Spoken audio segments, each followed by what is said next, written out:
we have the 1% directive, which dates back to the 1972 Office Memorandum by the Ministry of Home Affairs back then, which stipulated that there has to be a ceiling of 2% or 1% of the total cost of any publicly funded building. I was just going to interrupt because I think it is 1%, 2%? So there is an ambiguity.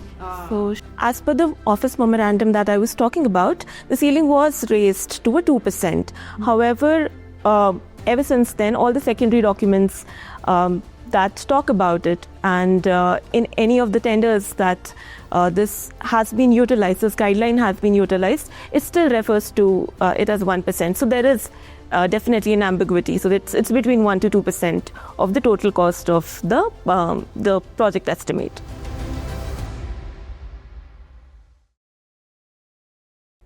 Welcome to this episode where we discuss gap in implementation and policy for art and public spaces, which is a topic for Zinnov Foundation's research cell.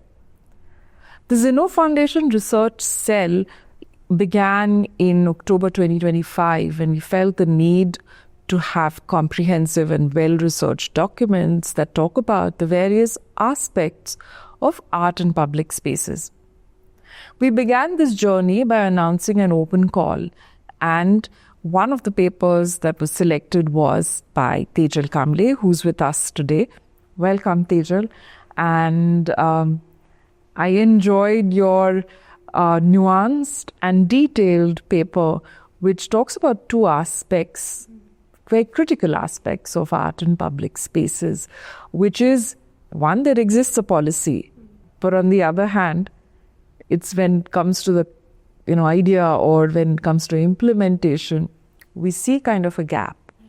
And I want to begin this conversation by asking you to highlight the aspect of, first, is there a policy, and what is the policy? Thank you so much, Yamini. I'm truly delighted to be part of the Zinnov Foundation Open Call. And coming to your question about whether there is a policy that exists.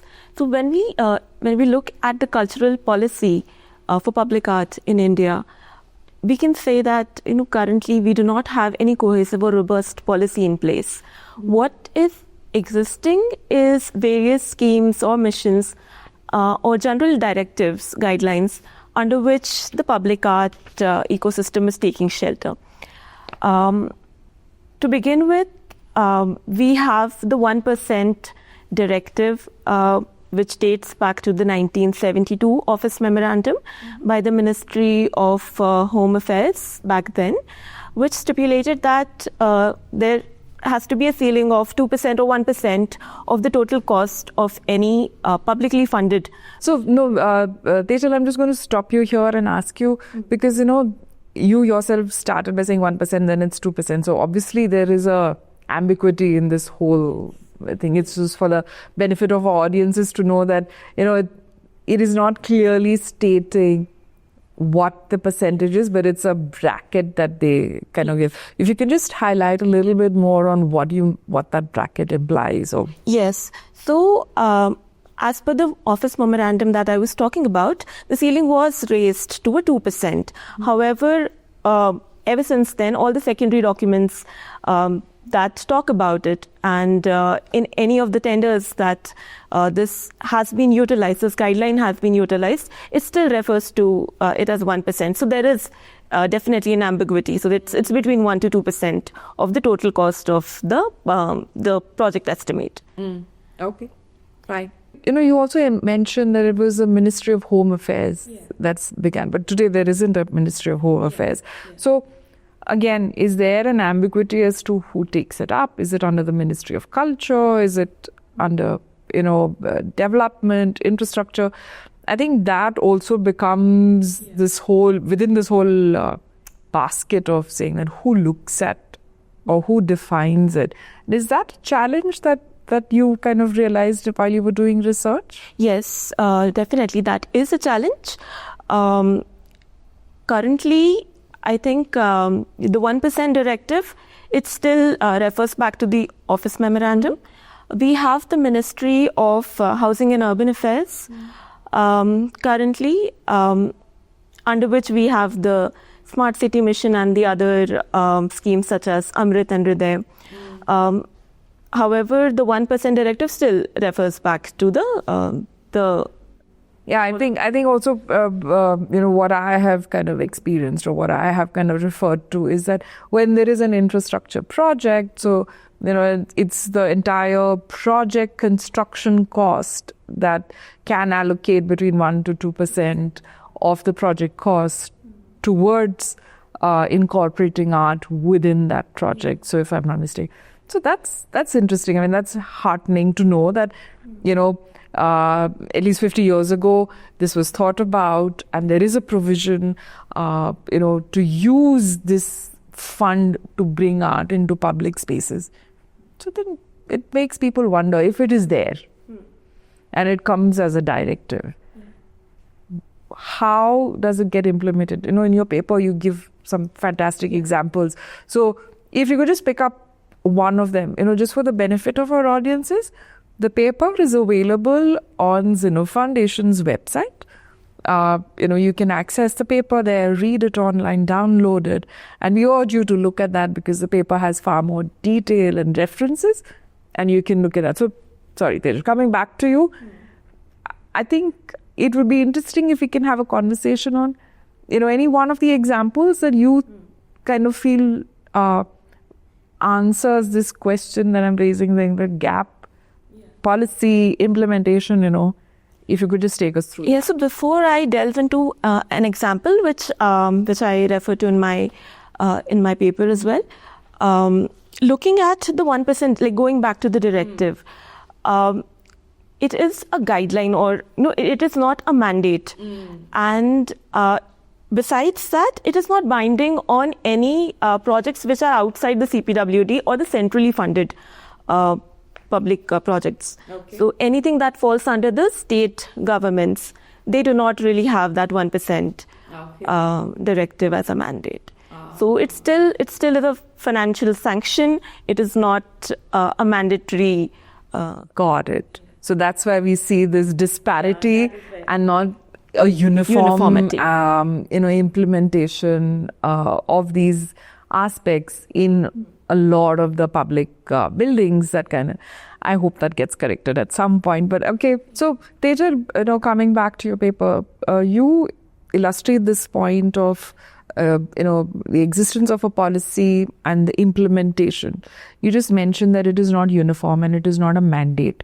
So it is up to the interpretation or the interest of the various projects that kind of take place at the state level to adapt it or to kind of go ahead and make sure that these things happen, that there is art in public spaces.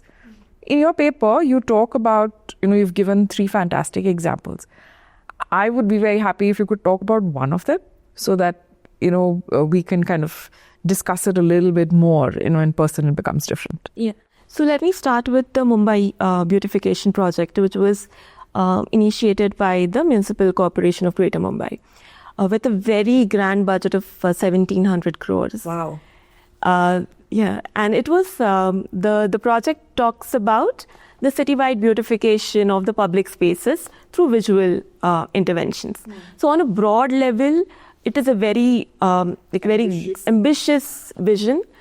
But when we look at how the entire project got implemented, we get to see where the policy gaps come in. Sorry, just to interrupt you here, where this 1,700 crore budget was announced, if I'm not mistaken, in 2022? Yeah. Okay, sorry, go ahead. So it was announced by the BMC in 2022. And when we look at how the project came about, looking at the tenders that were released, none of it really speaks about any concept. Again, I'm going to interrupt you. Tender. So it was through a tendering process. There itself, I see a challenge because, if it's about art and then how do you tender something for art? Because there is a huge, disparity in tendering process and bringing in art anyway, sorry to interrupt, but I just can't hold that. Yeah. You touched upon the very glaring concern or issue that we have in the implementation of these public art projects. When I speak about tenders, so given that it is being implemented by a municipal body whose main the main function of the body is to undertake civil work projects, and those frameworks or templates are being used in projects wherein the public art is concerned. This creates a mismatch. So frameworks which cannot contain the public art project are being used to implement those. Coming back to the tenders, when I looked at them, they do not really have any conceptual brief. There is no mention of what is the theme selection, what is the artist selection process, nothing that would answer the needs of what an artwork or an art project requires. No bringing in of the commissioning process.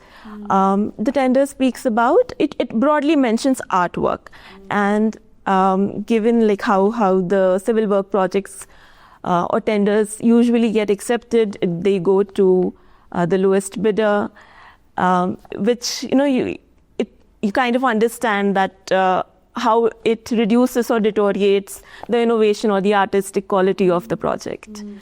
A grave concern or a critique that has come up by the architectural firms in Mumbai was also that the materials that were used during this project, the materials were not conducive to or not conducive for a long-term existence of whatever artworks that were installed as part of this. So that's what I mean. Obviously, if it's the lowest bidder that's going to come in, there's no assurance possibly of the material or the choice of material that goes in. But I think what is most concerning and disturbing is when you mention that there is no criteria that is incorporated, which is more advisable for bringing in art into public space.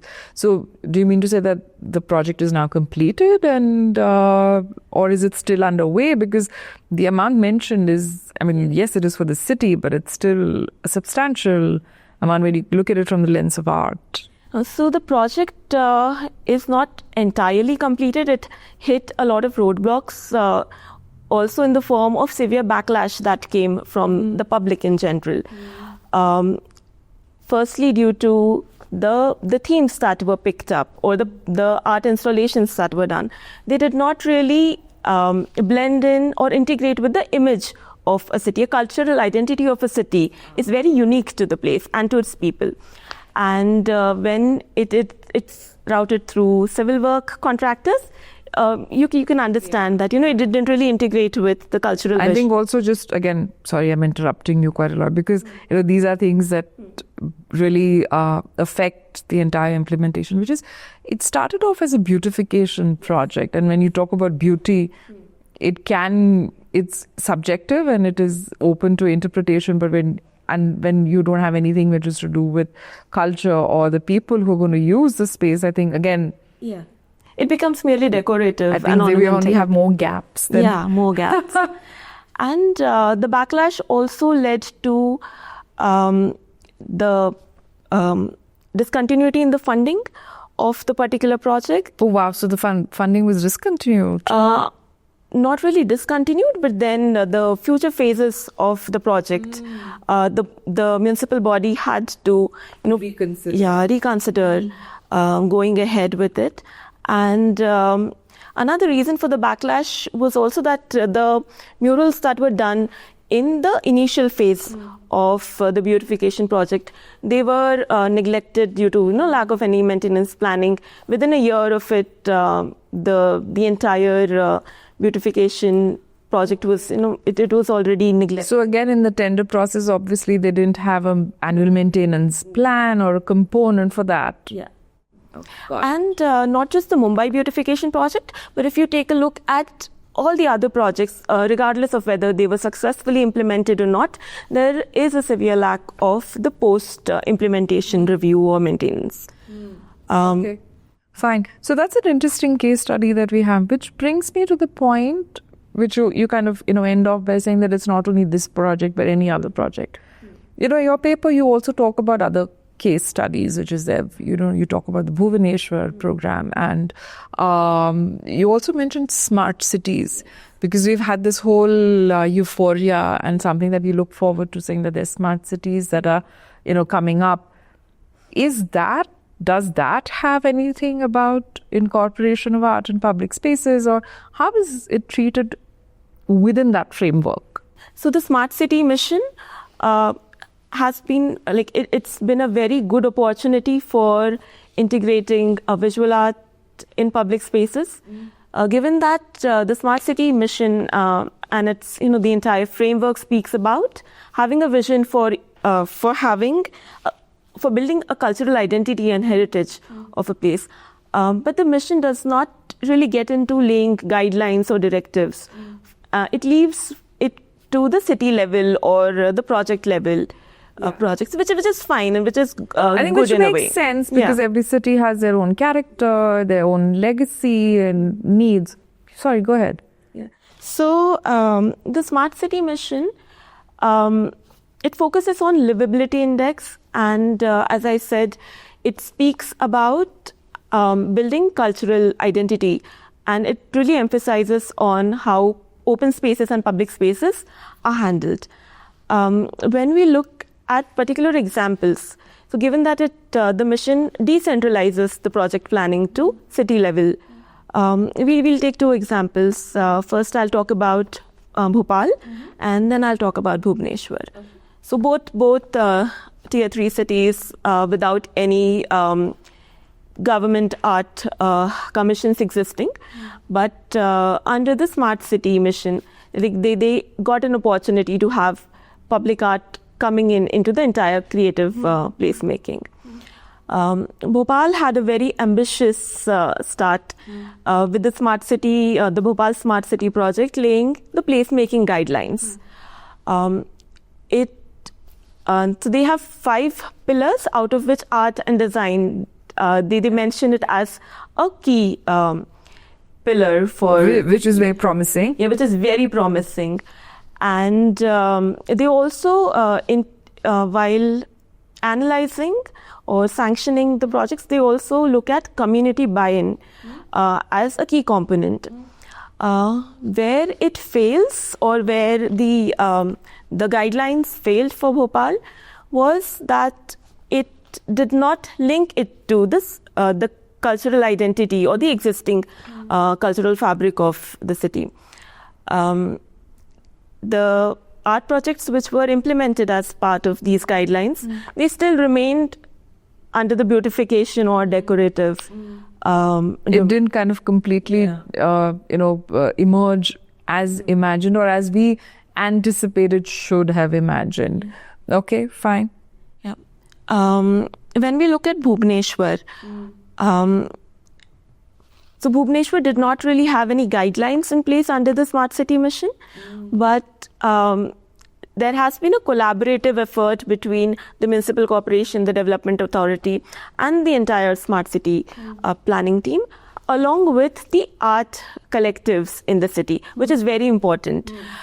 Initiated by the foundations, the existing art foundations in the city, we had a workshop that was done for the municipal corporations and the development authorities, out of which 2 very fruitful projects came about.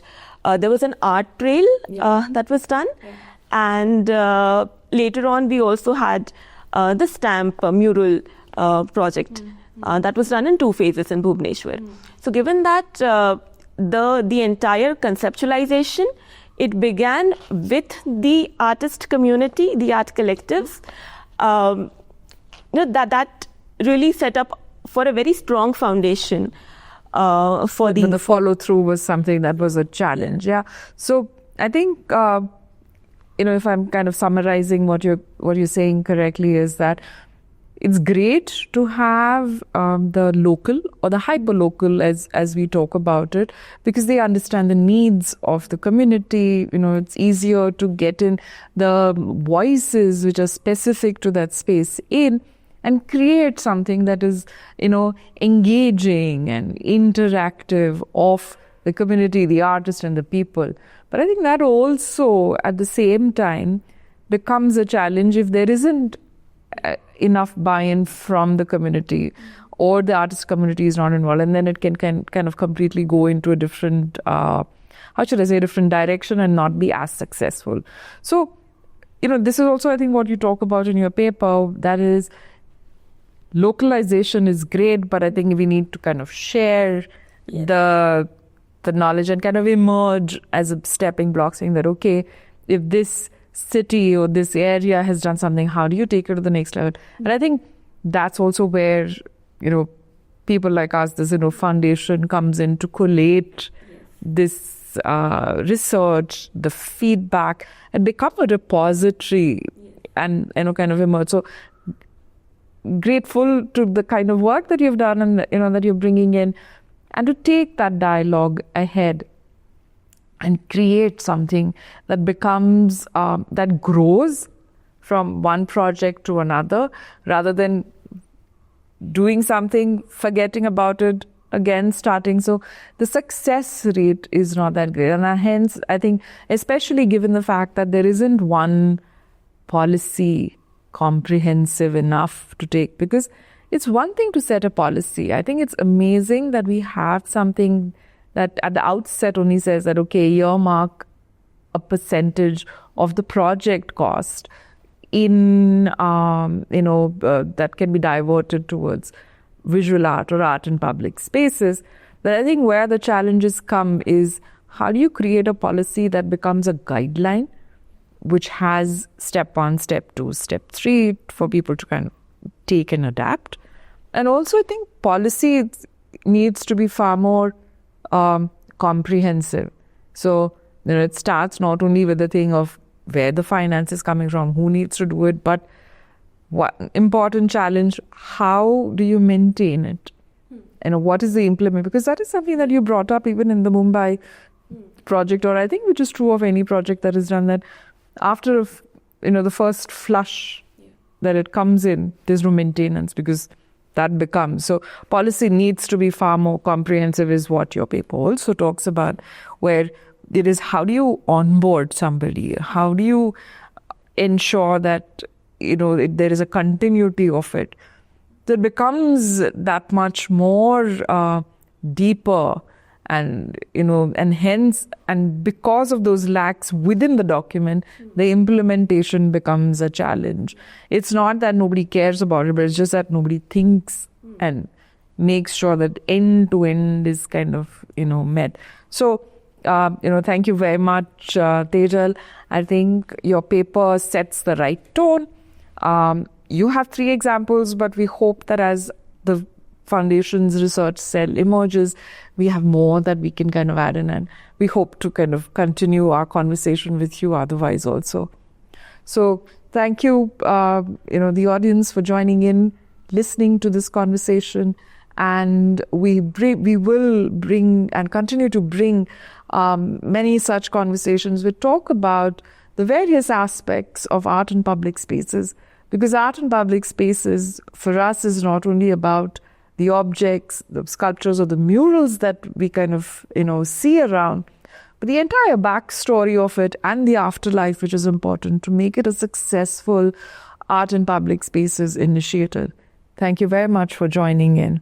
And thank you, Tejal, for being part of this conversation. Thank you so much. I'm honored to be part of that.